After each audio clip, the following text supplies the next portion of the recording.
Coming up on the Unconventional Pastor, Bob Greaves is going to be talking about emotion. It's going to be a lot of fun, so stick around for the Unconventional Pastor.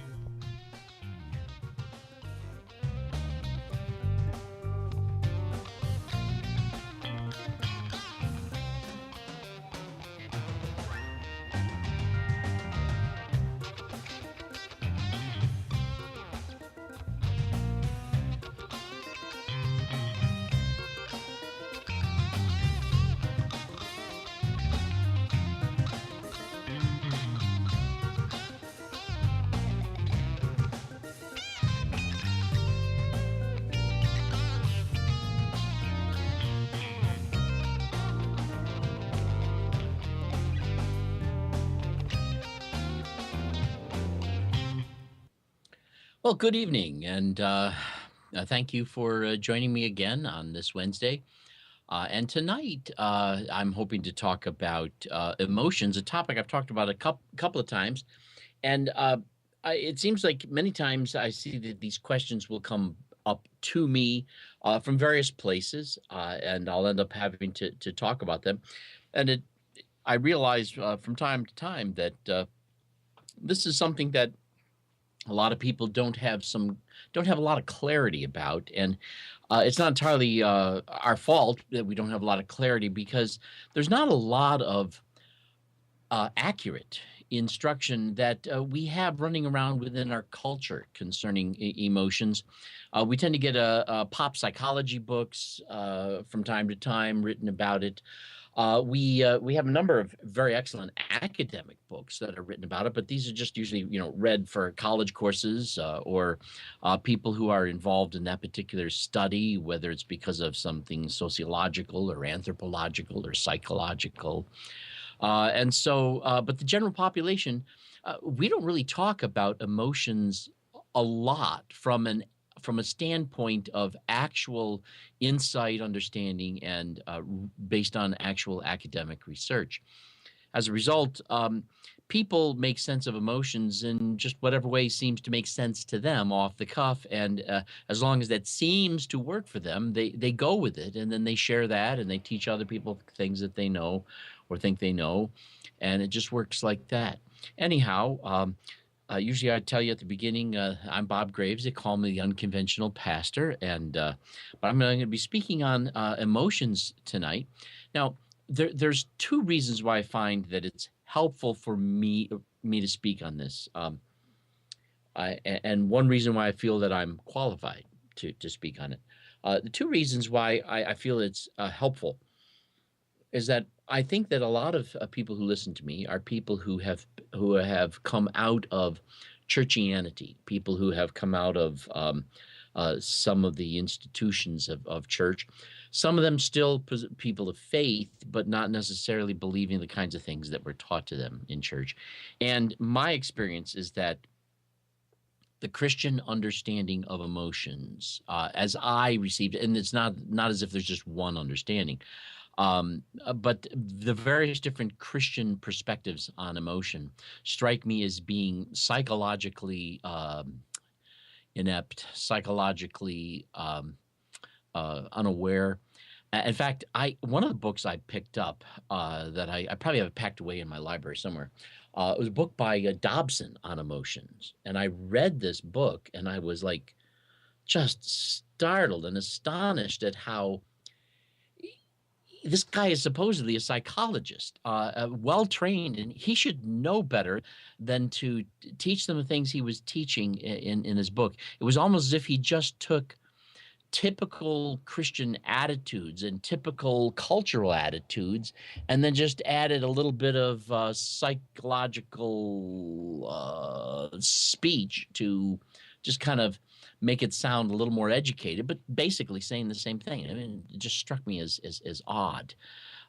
Anyhow, so one of the reasons why I like to talk about this topic from time to time is I do believe that a lot of people who have come out of the churchianity got a false education about emotions, and they may not have been able to learned something a little bit more accurate or better since having left.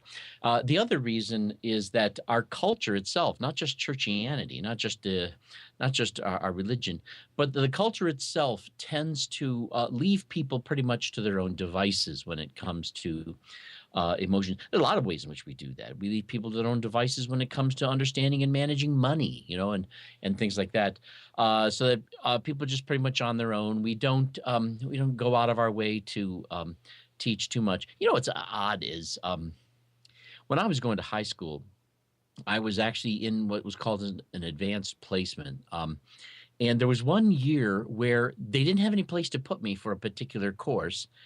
But I would need something before graduating. And so they actually sent me to a different school for just one class, just to put me into another class so that I would make sure that all the credits I needed would be there. Um, and so I was taking this class that was really for people who couldn't handle math well. It was kind of odd to be in there because uh, part of the reason that I'd run out of classes is, I was finished with eighth grade math in seventh grade, and I was going through all the different things, And so anyway, so I ended up in this class for odd reasons, and in this class, well, the thing that amazed me was that this was a class where they actually taught you how to balance your checkbook, how to count money, and some of these practical things that it occurred to me that the funny thing is that a lot of the people with a far better so-called education were never taught how to do these things. And it amazes me how many times you might run into somebody who's a high school graduate and has no clue how to balance their checkbook. But it's just a strange thing. They were teaching some practical skills that I thought were pretty good. But these are some of the practical skills we just don't teach people to understand and deal with and manage emotions. We just kind of let them make it up as they go along. And I even suspect that at times, even the mental health sector of our culture really doesn't want to teach too much about this. Not too much. They'd like to teach some, but not too much. And sometimes I suspect it's because they'd rather we get ourselves kind of messed up so that we then have to rely on them as therapists to kind of straighten us out. And even then, they just kind of help us work through some of these things without necessarily understanding what's really going on under the hood. And I got to be honest with you, in talking to some even a few mental health professionals, I get the impression that they've certainly studied aspects of psychology and aspects of cognitive operations, and they've certainly studied various different dynamics of various different disorders or problems that people have. But they never studied the basic realities of what are emotions, where do they come from, how are they generated, what do they mean, and all that. And so, even though they may have all this education in the field of psychology, even in recognizing problems and coming up with possible ways of therapeutically dealing with them, they still operate on some of the basic naive cultural assumptions where we think we understand what emotions are. So I find that both the Christian who may have had a very bad education and the non-Christian who may have had no education in this area, that it's helpful to speak on it. Now, something that will also be difficult to do is every time I speak on this, I find I'm often misunderstood because I'm going to be saying things that I believe are absolutely true. But if you don't understand some of the other things I say, I'm going to be saying things that will sound like they're absolutely false. For example, one of the things that I say about emotion is this. Emotions are the one thing that you can absolutely trust 100%. Now, when I say that, the kinds of things that people imagine they should trust about their emotions are the exact same, the things that they shouldn't be trusting. And it's not because emotions are not trustworthy. It's that emotions don't have anything to do with that. And so people are trusting emotions to give them certain information that emotions have nothing to do with. And so that's why they get themselves into trouble. And when I tell you that you can trust your emotions 100%, I should clarify that you can trust them 100% for what it is they do, not for what it is they don't do. and not what it is people think they do, but what it is they actually do. And that in a sense that emotions are for all of us a very real uh, a path to redemption, to recovery, to honesty, to discovering things that we may not have been actually dealing with properly or honestly, and our emotions are very helpful in helping us get back on track in various ways. I would even want to argue that all of our decisions need to be emotional as well as rational completely, and that you need to be aware of exactly how you feel in any kind of a decision that you're making, or you're making a very poor decision. But the problem is that when I say that, most people who misunderstand emotions, when they think about this, if you were to make your decisions based on the way you understand emotions, now your emotions are going to be carrying you way off track. And this is one of the reasons why a lot of people feel that decisions ought not to be emotional. Um, but then, you end up making decisions that you think are rational that you're really disconnected from.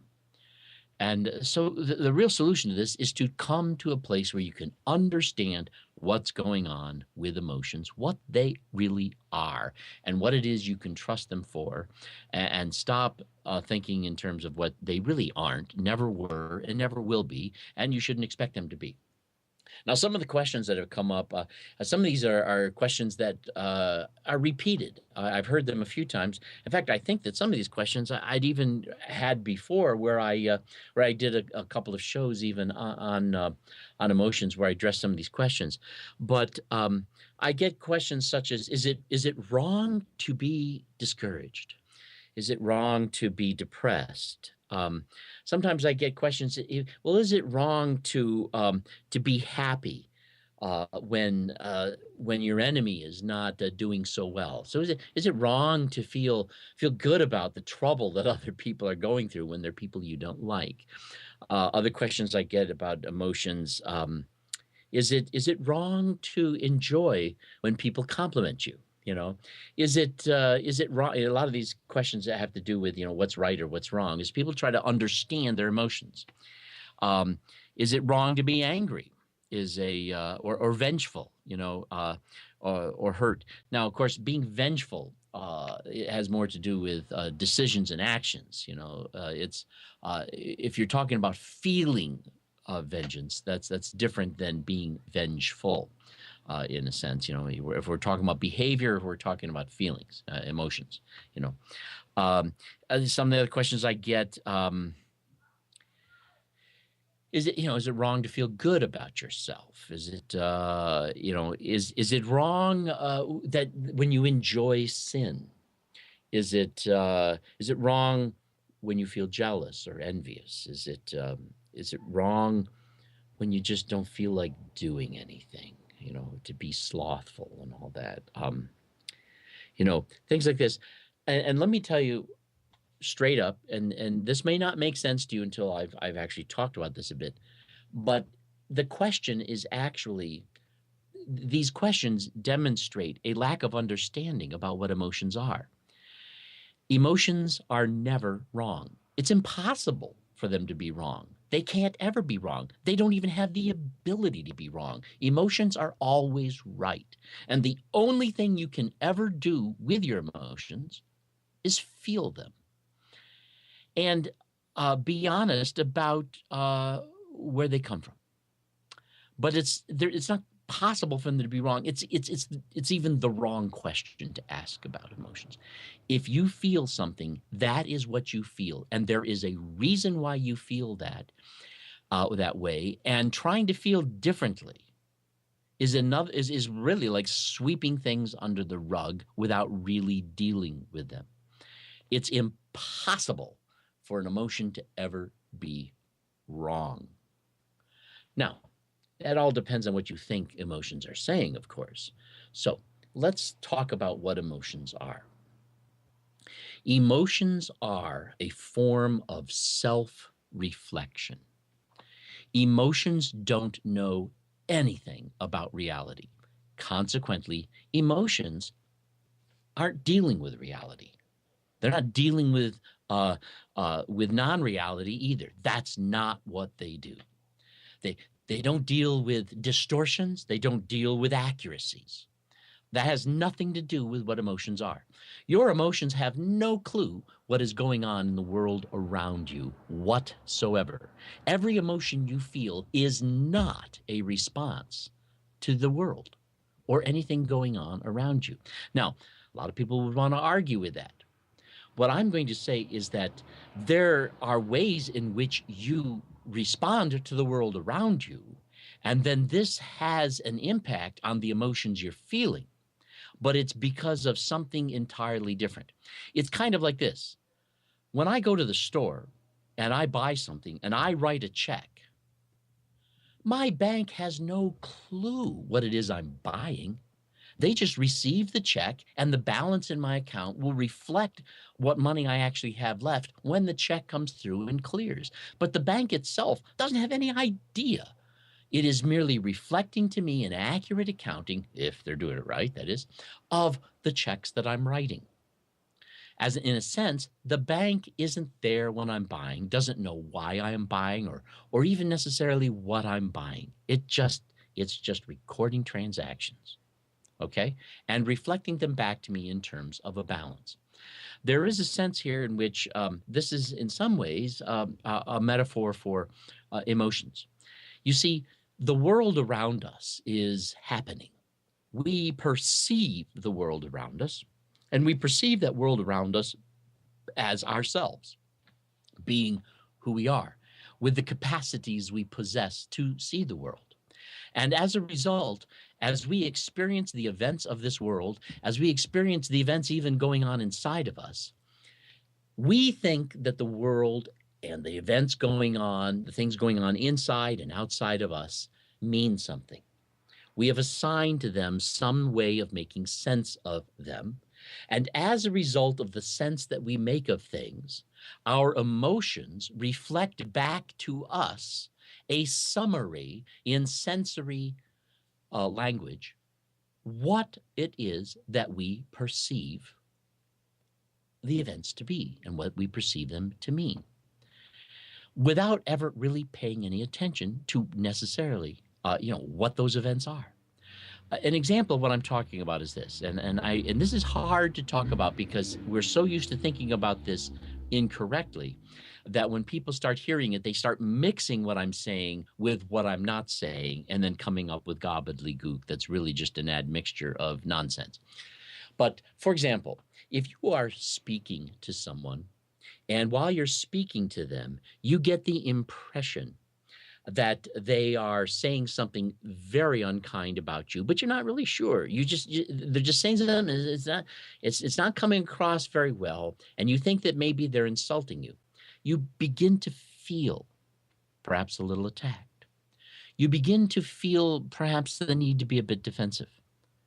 And then as they continue to talk, you begin to realize that you were misunderstanding them, that they were just saying something you weren't quite clear about, and that there is no hostility present whatsoever.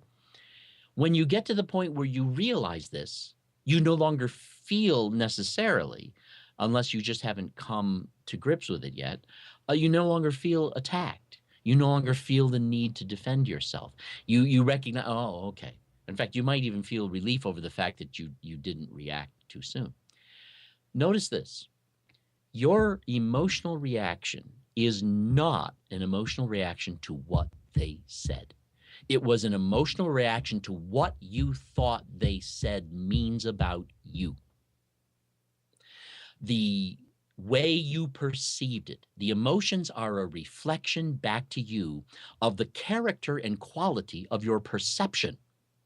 And you will have that emotion when your perception perceives that sort of quality or character in anything it might see that quality or character in, because your emotion is a reflection of the quality and the character you are perceiving. That's what they do. I got a couple of comments that have come up, so let's start taking a look at some of these comments here. Okay. Viewer comment. It's a shame that the mental health community would feel like they need to perpetuate mental illness in order to stay in business. And I'll tell you, I don't think that all mental health professionals do that, but I do think that some do. And I think that some mental health professionals are actually trained to deal with things given reasons for why they have to do this and do that. And so some of them are actually doing this very thing without realizing that's the impact of what they're doing based on some of the methodologies they're taught to use and some of the ethics they're even taught. As someone who feels pretty sane and stable, I started seeing a mental health expert a little while back just to work through certain issues that I felt needed a second objective perspective. After experiencing the benefits of having that outside opinion from a highly intelligent person, I can see the benefit of continuing these sessions, even after I've worked through those issues. In a sense, none of us are completely sane, and in another sense, mental instability in some forms are nothing more than immaturity, and we all need to grow. I would certainly agree with that. Having an intelligent person who has no emotional attachment or investment to your life can help you work through unique issues. This is also very true. Should be reason enough to perpetuate the economic viability of the healthcare community. Oh, I certainly think there's a real need for it. I wouldn't suggest we get rid of it. I'm just talking about the ways, and it's not really living up to its actual purpose and our actual real need of it. I think it's very helpful. In fact, I think that we can all benefit from uh, giving face time to other people who we can discuss things with. We can share with them how we're thinking or how we're struggling, how we're dealing with things, and kind of get some reflection back from them that is objective, outside of ourselves, operating from other biases. And so it gives us something to think about and perhaps achieve some clarity. Very real benefit to that process. Um, excuse me. Another viewer comment. I've experienced that in sensitive conversations all the time, Bob. That is, interpreting the opposite of what someone means. This is why patience and love are so important in relationships that work. Absolutely, I got to agree with that. You see, our perceptions aren't always accurate. And so, therefore, it is often good for us to be patient and wait before we act on things that we feel, because we need to do a few things before we respond to the feelings that we have. Number one, I think we have to be honest about the fact that when we feel something, we feel this for a reason. And that reason has something to do with four different possible dynamics that are going on inside of us as they work together to create our emotional experience. One is we have to realize that we can't have an emotional response to anything that we are oblivious to. We can only have an emotional response to something we are in some manner aware of. It doesn't matter how we are aware of it, whether it's an intellectual or a gut or so it just that we're aware of it. You can't have an emotional response to something you are completely oblivious to, regardless of how it is you are aware of it. Okay, it doesn't necessarily have to be intellectual. So, first of all, our emotions are completely constrained to that which is within our capacity to perceive. This would also mean that if your IQ is 85 and there's something that really kind of requires an IQ of, say, 120 to be able to even notice a particular feature, you're never going to notice that feature, and consequently, you'll never have a response to it, unless there's ways in which this feature can be, in some ways, observed without being understood, and then to that degree that you're able to be aware. The point being that you can't have an emotional response to something that is so beyond your perceptive capacity to be aware of that you can't really form any conscious idea about it. So that's the first thing. That means you're constrained really to your own observable capacities. Number two, um, your emotions are taking place within the biosemiotic aspect of your physicality. That means that you're incapable of experiencing any emotion you are not physically capable of having. This would include, for example, when you're ill and you're not feeling well, when you're especially tired, when you're frazzled after a long day. There are certain capacities you are simply not that are not there, that will prohibit the facilitation of your body precipitating certain emotions. It just can't happen. So there's a sense in which your current condition of physical health constrains the possibility of what emotions you're even capable of having at any given moment. And partly this is because all of the emotions you feel are the result of different synaptic and cognitive and various different biochemical responses that are going on inside of you. And of course, these responses have to be something that are capable of functioning and articulating in that sense before it can happen. So your emotions are also constrained by your current physical state of health. Other than that, there are two other elements that affect what you feel. Number one is you cannot have an emotion about any object of thought that is not somehow currently within your focus. If it isn't on your mind, isn't even in the back of your mind, if it isn't currently somehow in your focus, even if it's, to the side, you can't be having any emotional response to it or emotional feelings about it whatsoever. So every feeling that you have is a response to something that's within your focus currently, something that is to a degree on your mind. The other thing is that your emotion will be a reflection of the perspective you have about those objects of thought based upon your history with just such objects, and based upon the meaning you have attached to those objects as you have come to associate and attach meaning to them. So it's very biosemiotic in that sense. And therefore, what is going on is that whenever within the capacity of your ability to be aware, with the sensory perception that you have, some object comes into focus, constrained by what it is you're physically capable of doing at the moment, in terms of the cognitive processes.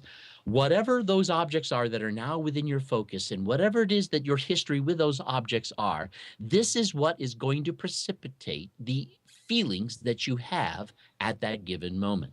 So one of the first things you need to do about your emotions is be honest about the fact that there's something on your mind about which your history with that object is telling you something that makes the feeling you're having an extremely appropriate response to that object if your perspective were accurate. Now, if your perspective is not accurate, it doesn't matter. Your emotions are a response to your perspective, assuming it is accurate. And so in that sense, your emotions are really a reflection back to you of your perspective. So whenever you find yourself in a situation where you know that what you're feeling doesn't really jive with reality, it's not your emotions that are not jiving with reality, it's your perspective. It is your acquired history with some of these objects that is still biased, still immature, still not updated, or in some other way not congruent with reality. Or it's even possible that reality, as you're beginning to perhaps understand it, is actually another deception. But there is somehow an incongruity here, and the incongruity is with the reality and your perception of the objects within your focus, because your emotions are a response not to reality, but they are a response to what it is you are doing and have been doing, the response you have been having and are currently having to the objects that are currently within your focus. That's what your emotions are. That's what they always are. As a result, there's a sense in which I can say this again. Your emotions are not a response to reality. They are a response to what it is you are doing with reality. So that if there's ever an incongruity here, the incongruity has to do with either your perception, your history as you have understood it, made sense of it concerning the objects within your focus, or your state of health right now, or your capacity to perceive all of the features that might be relevant. And sometimes to the degree that we are just not paying attention that can affect our emotional outcome as well. Because if there are things going on in reality that you could be aware of, but you're not aware of, well, this will also be a part of what reflects within your emotional experience. So when we realize this, our emotions become feedback to us that let us know if we are honest with our emotions, we can begin to, and the more you do this, you get better at it. When you're honest with your emotions and you embrace them and you feel them, you can begin to identify what your perspective is, what objects within your focus are actually present there, and what it is your perspective about them is. And you can be honest about your history with those objects, being more open to it. And the more you do this, the easier it gets for you to do this.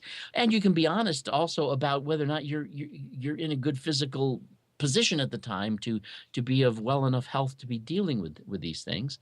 And also, you might even be dealing with things that if you realize these are things a little too wonderful for you, you may need to be backing off because you're dealing with things you don't understand, or that are, you can't, they're just above you, or beyond you, or whatever, So, in understanding this is why I say it's impossible for you to ever have a wrong feeling.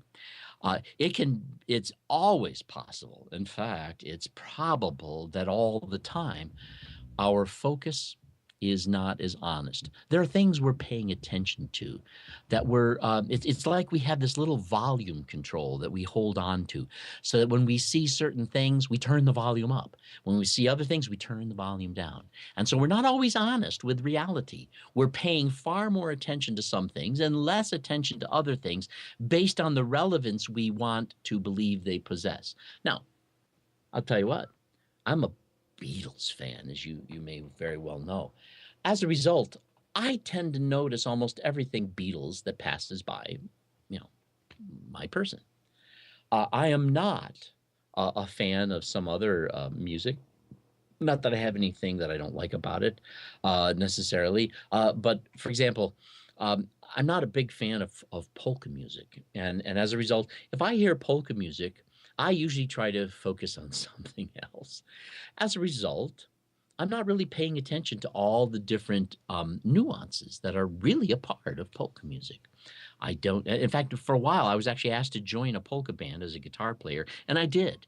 And I wanted to do that only because I thought it would help expand me as a musician, and it would be an opportunity to pursue something I'd never looked at before, and I got a lot out of it. But I did discover during that time that polka music was really far more involved than I realized it was. That had far more nuances, and that there were actual, traditional elements of theory that were a part of what was going on, and actual, modalities and things that I become far more aware of, until I'd been in a polka band, I would have never noticed these things. So there's a sense in which I have this volume control, as it were, where I pay attention to Beatles and I don't pay attention to polka music. Now that I'm no longer in that band, I'm back to not paying much attention to polka music anymore, and I'm not missing anything that I'm troubled about. But of course, being a Beatle fan and being not a polka fan is in some ways just not a dire radical issue of personal humanity necessarily. However, when it comes to living our lives, involving ourselves in relationships with other people, there are a variety of things we should be paying attention to. Things where we should be empathetically present and present of mind and mindful of with other people, perhaps, and that sometimes we can just not pay attention to these things, and as a result, we're really looking for the things that trigger our habits, our perspective, our philosophy, our political philosophy, our religious philosophy, and we're looking for things that are self-confirming, and we spot them, and we're ignoring things that might be a little bit troubling, and we're not paying attention to them. So your emotions can sometimes be a way of helping you to be honest with yourself about what it is you're paying attention to and what it is you're ignoring. Your emotions can help you to be honest about what the perspective is of the things you are paying attention to. And in so doing, whenever you're feeling something, the real need that you might have is to lean into that emotion, to feel it, to allow it to do the work within you that helps you to re-examine your perspective, re-examine your focus, be honest about it, determine if your focus ought to be, at least right now, a little narrower or perhaps a little broader, depending on what the situation might really better call for. Uh, you might also find that you're dealing with a biased history. If, for example, you grew up and that every redheaded woman you knew was very abusive to you, you might find yourself having just negative reactions to women with red hair, and that you just feel this way. But the more you can be aware of the fact that this is the perspective you overgeneralized about women with red hair, rather than maintained as specific to the particular red-haired women you knew, by at least working this through, you can begin to allow yourself to open up to experiencing other redheaded women in a different way, and pay attention to how that may work in a different way.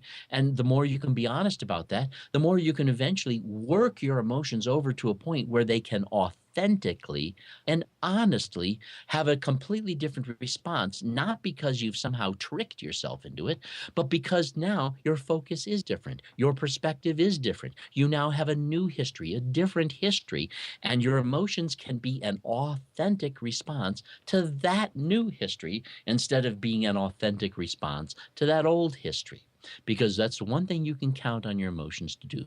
They will always be an authentic response to what your perspective actually is, not what it ought to be, to what your focus actually is, not what it ought to be, and to what your current condition of health currently is, and there's nothing else that it can be at any given moment, and based on what it is you're capable of being aware of. And that's just a capacity of reality that you can't do anything about. You're the person you are. Your sensory perception is what it is. Your mathematical aptitudes are what they are. Your literary aptitudes are what they are. You just possess these as your limits, and that's the way that it is.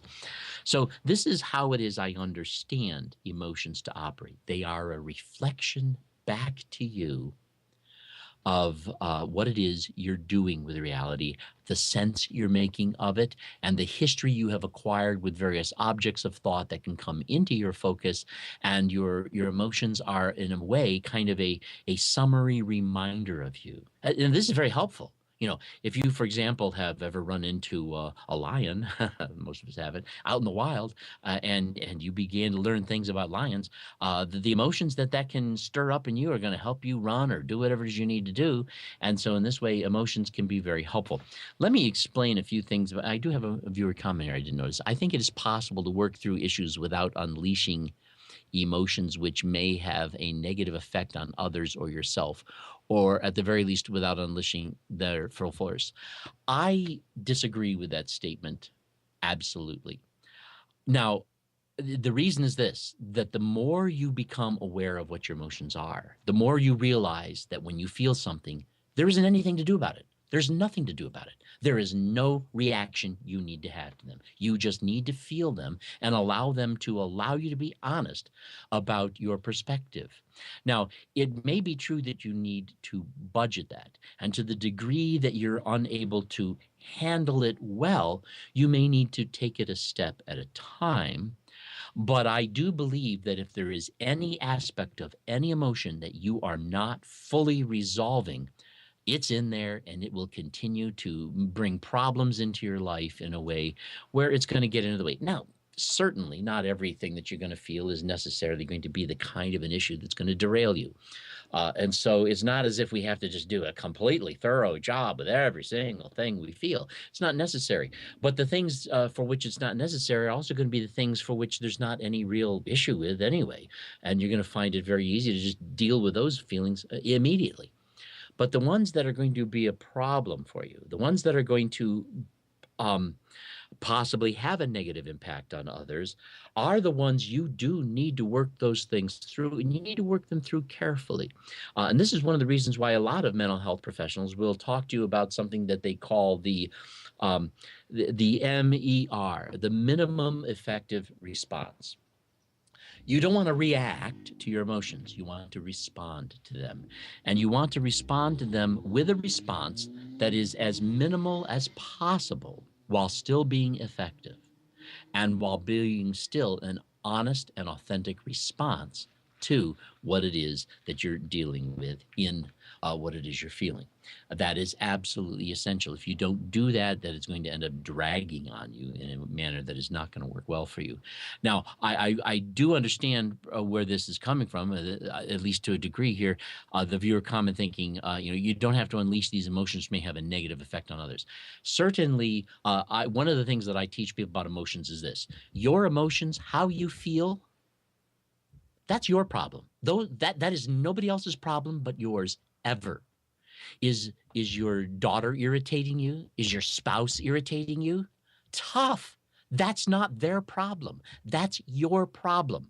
Now, if they're doing something to irritate you, what it is they are doing may be their problem. But the fact that it irritates you is not their problem. That's your feeling. That's your feeling based on your focus, your perspective, your views of what that means. And that's what you did. You're the one who decides those things, not them.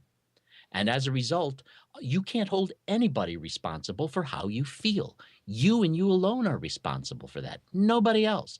They're responsible for what they do, but you're not, but they're not responsible for how you feel about what they do. Not only that, but I'll tell you something. When it comes to dealing with difficult people, you'll find yourself far more effective in dealing with them when you can deal with them strictly based on what it is they did. And you can be honest and transparent about how you feel about it, but don't hold them responsible how you feel about it.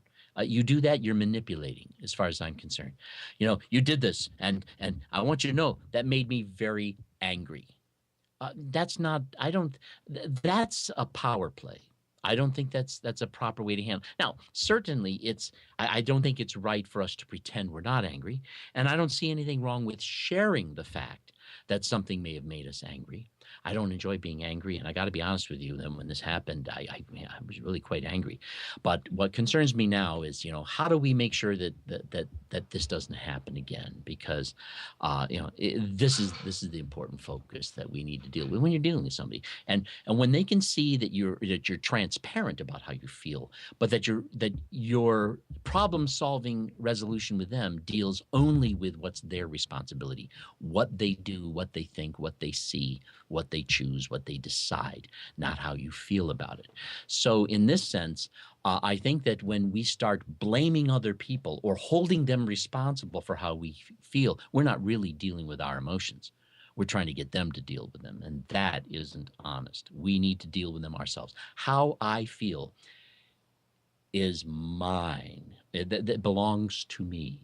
It is my responsibility only, period. And you need to own that. I would say we have more viewer comments here. Most issues that we experience in our life can be honest. Okay, that was part of it. I remain unconvinced that anger has a place in my life. If I am angry, fine, I should be honest about it. But I believe that one can grow past anger and that there's always a better response. The task is simple: to grow up and learn these better responses. I don't think that I can disagree with that. That because what I'm saying is, though, is that if you have anger, it is based upon a focus and a perspective. But I'll tell you what, more often than not, being angry is based upon a perspective of entitlement, a perspective that somehow other people owe you things they don't owe you. So when this is your perspective, no wonder you're angry. And I'll tell you what, you're not going to change that perspective very well or grow up until you face what that anger says about your perspective and your focus.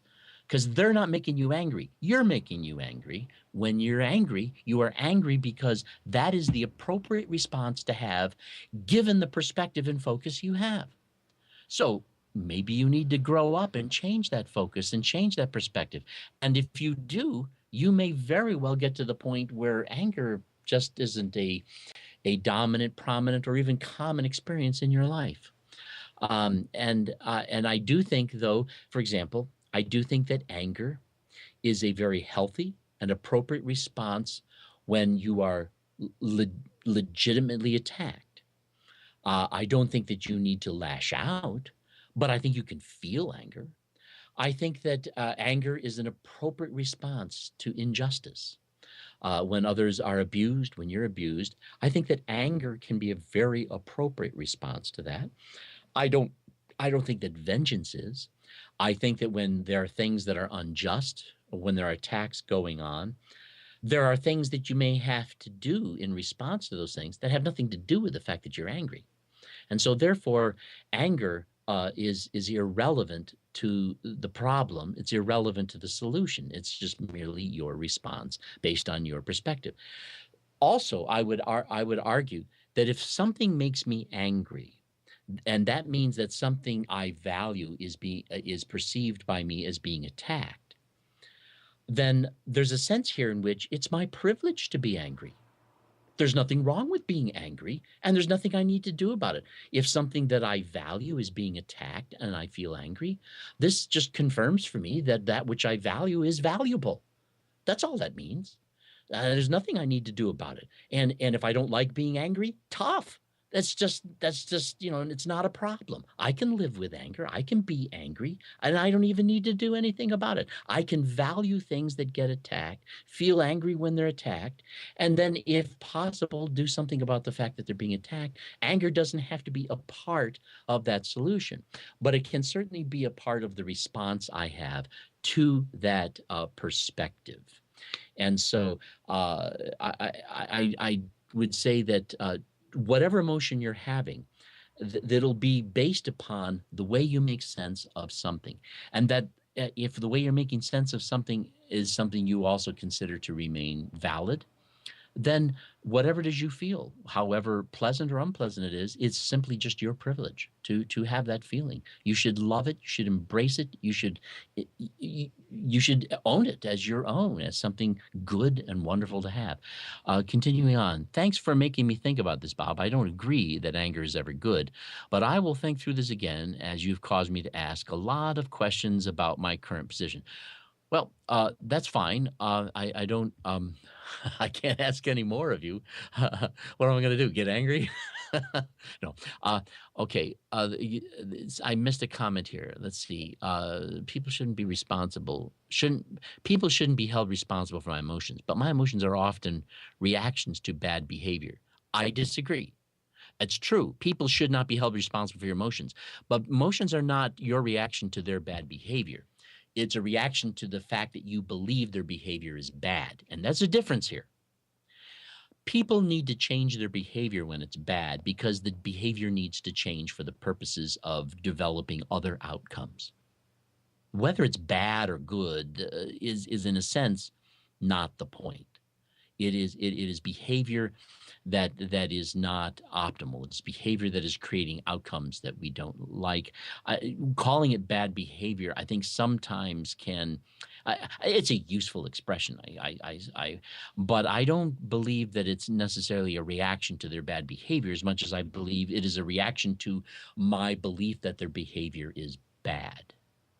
So it's a reaction to my perspective, my value judgment of their behavior. It's not necessarily a response to, because I'm saying your emotions aren't aware of reality. They don't know why they're giving you. Emotions are created by endocrinological and synaptic dynamics that are going on that are operating from apparatus within you emotionally that has no concern with what is being perceived. It just knows the quality and character of the meaning you attach to it and is bringing to you those emotions, totally independent of and unaware of necessarily what it is you rationally or intellectually think of these things. And so as that's why I was now, in some sense, we're splitting fine hairs, and in our general culture, it's not usually useful to try to make such distinctions and clarify them. So there's a sense in which we can talk this way that we're reacting to other people's bad behavior, but the truth is we're responding to the fact that the behavior in them we perceive is valued by us as bad, in that sense. And when it's my place to offer correction to that person, let me go on. There are often the reactions of bad behavior. And when it is my place to offer corrections to that person via action or word, I should do so. I agree with that, sure. But I agree that emotion, particularly anger, should not be brought into it. There's a sense in which the only way that any emotion should ever be brought into anything is simply in sharing it. Nobody's responsible to make me happy. Nobody's responsible for making me angry. I'm responsible for what I feel, and sharing what I feel can be a way of communing with others. Because there's a sense in which, since emotions contain a great deal of feedback about what a person's perspective and focus is, by sharing what I feel, this helps other people to kind of put into their own context what it is my perspective and focus must be. It's helpful information to them to at least know what it is I am reporting to them I'm feeling. But I would also, yeah, like to argue, as I think you're agreeing here, that how I feel is not a point of leverage for me to be using that information about how I feel with someone else as if now that they know how I feel, well, they've got some choices to make. No, no, no, no, no, no, no.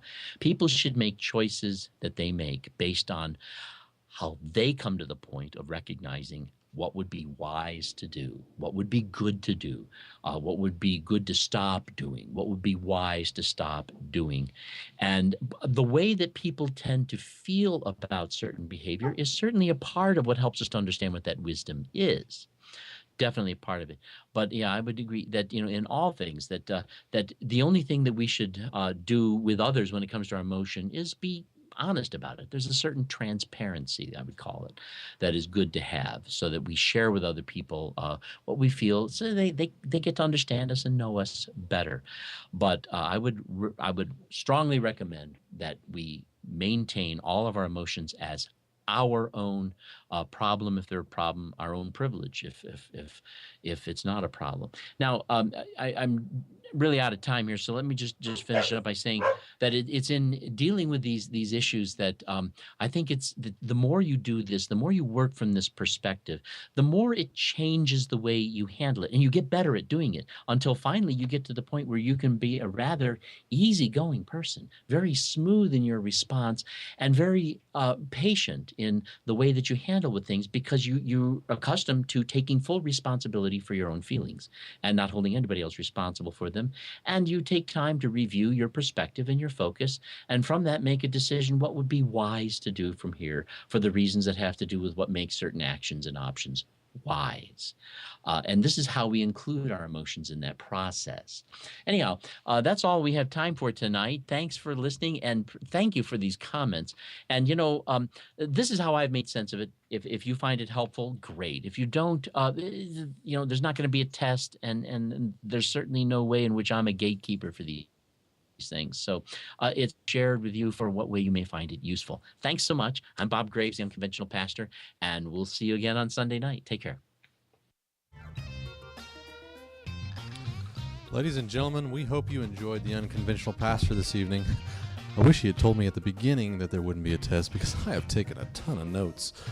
Anyways, we hope that you will join us in just a few moments with the Cult of Honesty, in which we will be doing the highly cultic act of questioning the status quo. Coming up in just a moment.